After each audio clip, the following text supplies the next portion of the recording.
আসসালামু আলাইকুম। Right from verb খুবই সোজা। ক্লাস 8 থেকে 10 একাদশ এবং দ্বাদশ শ্রেণী পর্যন্ত আছে এবং চাকরি পরীক্ষাতেও আসে।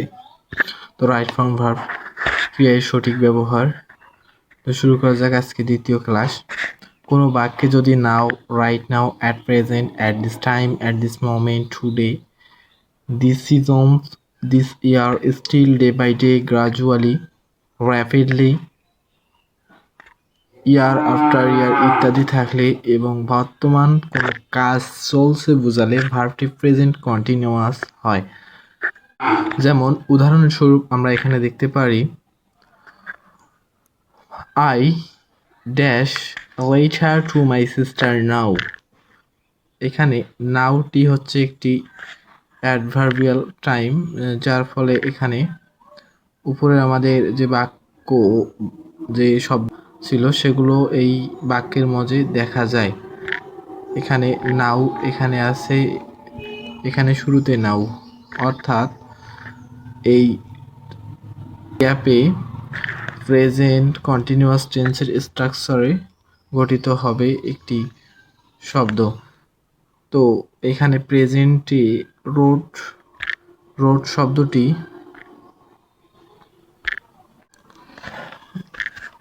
এখানে রোড শব্দটি V2, written V3, past participle form. এখানে প্রেজেন্ট কন্টিনিউয়াস স্ট্রাকচারে দুটি আছে। তো দুটির মধ্যে এখন আয়ের সাথে আর হয় না, আয়ের সাথে আর হয় না, আয়ের সাথে আর হয় না। তো শুধু এম যায়, শুধু এম যায়। যেহেতু এম যায়, সঠিক উত্তর এম রাইটিং, এম রাইটিং। তো দ্বিতীয় প্রশ্নে যাওয়া যাক। The dog is barking, the dog is barking, it dash a terrible noise. যখন কুকুর ঘেউ ঘেউ করে, ইহার ভীতিকর শব্দ। এখন শব্দটা কিভাবে হয় তৈরি হয়, যেহেতু এখানে এটি মূলত চলমান কাজ বোঝাচ্ছে, মানে যখন কুকুর ঘেউ ঘেউ করে তখন ভীতিকর শব্দ হয়।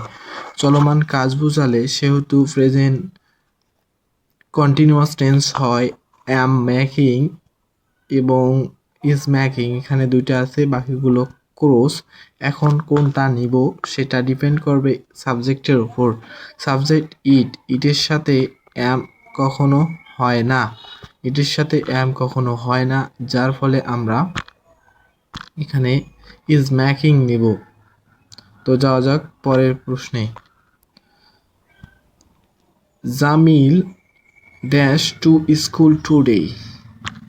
এখানে যদি লক্ষ্য করা যায়, এই টুডে আমাদের উপরে যে শব্দগুলো লেখা ছিল তার মধ্যে ছিল, সেহেতু এখানে continuous tense present continuous structure গঠিত হবে, অন্য কোনো থাকবে না। সেহেতু is not going answer. Jamil third person singular number, এর সাথে এস বাই এস যুক্ত হয়।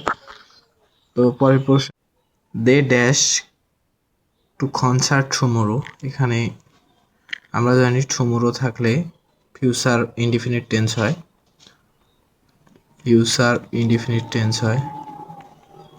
কিন্তু যদি অপশনে ফিউচার ইনডিফিনিট টেন্স না হয় তাহলে কন্টিনিউয়াস প্রেজেন্ট কন্টিনিউয়াস টেন্স হয়, প্রেজেন্ট কন্টিনিউয়াস টেন্স হয়, প্রেজেন্ট কন্টিনিউয়াস টেন্স হয়, কন্টিনিউয়াস।